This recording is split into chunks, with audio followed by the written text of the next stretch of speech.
So the next part, the next task that I'm having you folks do is to create a regression equation.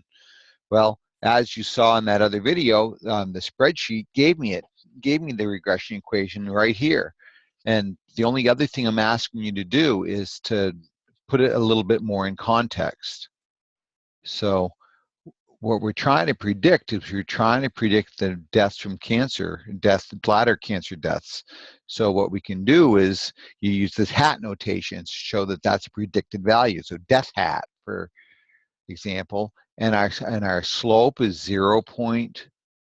Let's see if I can make this work here. I lost the pointer. I lost the pencil. 0.122 times the smoking sales plus the y-intercept of 1.086. So there's what I'm hoping you're right for a regression equation. So it's not just the y equals. You actually want to use the variables. And it can certainly abbreviate what you're doing, but if we, at least now we have it in context so we can see that we're predicting deaths from sales. And now the question's asking me to predict, let's see, what was it? It was, let me get my mouse back. It asked me to predict the number of deaths when the number of cigarettes, when cigarette sales are 20 per capita, and then again when it was 6 per capita. So I'm going to be a little lazy. I'm going to come back. Really what I'm doing is I'm substituting in 20 for the sales, and then you're just going to follow order of operations to evaluate this. In fact, why don't I think I've got my calculator up here. Let me grab that.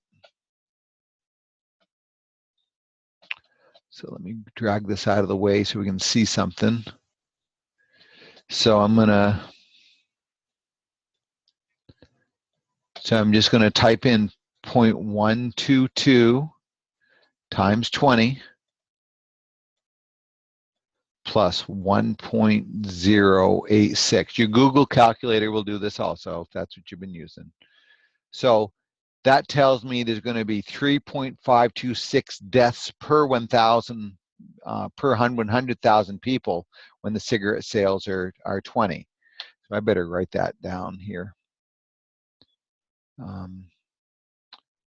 That equals 3.526. So that's the death rate. That's per 100,000. Then I believe the next question was to ask us to do this for when there was 6, right? Let me go back and make sure. Yeah, where is it per 6? For 6. So we're going to do the same thing, except we're going to use the same equation, because that's our regression equation using. That's our linear model, plus 1.086.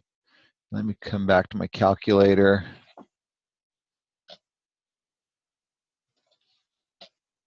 And type that in. One trick you can do with these calculators, if you have one, I'll show you. If you do second enter, that will grab the equation. Actually, in the newer models, you can just hit the up arrow and grab it.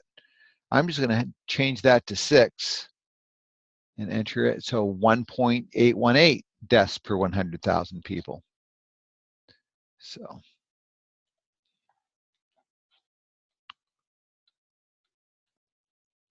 1.818.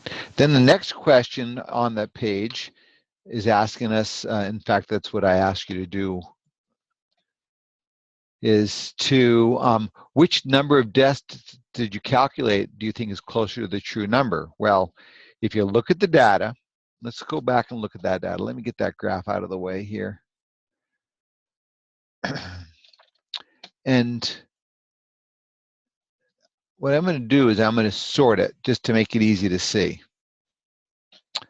And I'm going to sort, let's see, data, sort by column A. Hopefully it doesn't lose everything. Looks like everything changed. Okay, I don't have any number that's lower than 14 for my cigarette sales. So while 20 is right in the middle of this range, 6 per capita sales of 6, what is this, 6 cigarettes per person is way outside the range. That's an example of extrapolation we don't know if this linear model holds that far away from the collected data. So I don't have a lot of faith in that estimate. This is right in the middle of things, and that's probably an okay number to use. The other thing to keep in mind is that's what this question asking, is to test about the extrapolation. The other question asks, R squared is only 49%. So that's a pretty low R squared relationship. So I'm seeing a lot of spread. I mean, it's moderately strong. So, I mean, as far as the extrapolation part, we're probably okay, but it's not a real perfect one-to-one relationship here. So that's something else to consider. Okay, I guess I'll stop this video, and that's the answer to that part of the question.